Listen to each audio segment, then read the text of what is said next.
Breaking news! A local SFU student suddenly found himself in a sticky situation while enjoying his favorite beverage, bubble tea. A substance found in the tea's pearls allegedly invaded his internal organs and caused irrevocable damage. Here's Ryan Au with more on this disturbing story. Simon Fraser University student Shem Navalta was enjoying a refreshing bubble tea up on Burnaby Mountain. Little did he know, he was about to become the victim of what some are calling a vicious attack. I didn't even see what was coming. On the Hill has exclusive security footage of these events as they occurred. This is just the latest in a series of related incidents among Vancouverites in the last 10 years. The alleged culprits? These little pearls.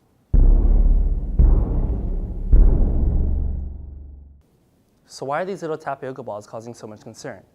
In a 2012 study done by German researchers at the University Hospital Aachen, yes, Germany drinks a lot of bubble tea, traces of cancer-causing chemicals named polychlorinated biphenyls, or PCBs, were found.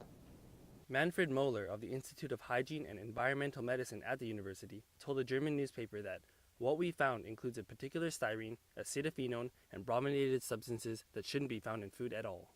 We spoke to Vance Williams, associate professor in the 4D chemistry labs of SFU, to learn more about PCBs.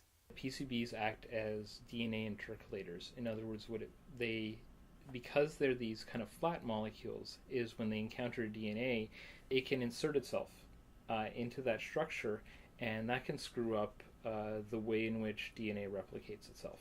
And that leads to errors, and that leads to mutations, which eventually leads to cancer. Chemicals, mutation, cancer?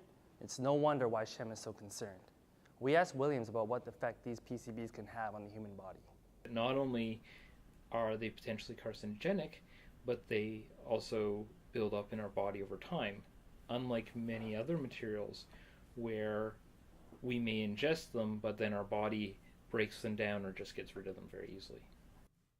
These substances should not be included in foods at all, but they are, and most of the public is unaware of how these chemicals are threatening them. Most people don't know, because I do know that pearls aren't good, but I'm not exactly sure what's in it.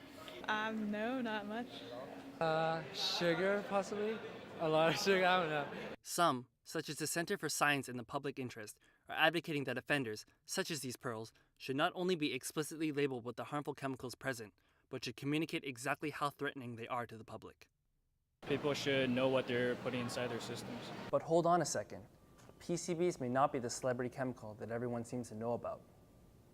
We did some digging and found that low levels of PCBs can even be found in water.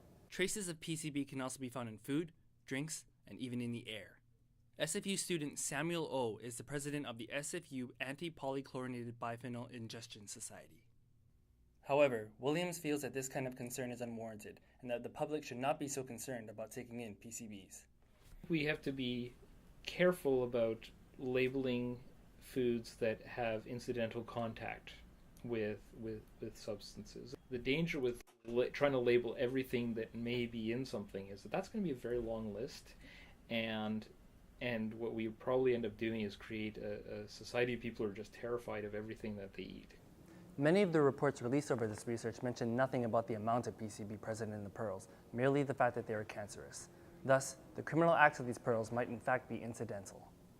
With any material that is a carcinogen or otherwise toxic, you have to worry about how much you get. And typically, the more you get, the more likely something is to be harmful. Conversely, if there's not very much, it may not do you any harm at all. It is the absence of details that make people such as Shem overly cautious about the products that they consume. Although substances such as PCBs can be potentially harmful, we have to remind ourselves that the danger is in the dose. I don't think I'm going to drink bubble tea ever again. For On the Hill, this is Ryan Au.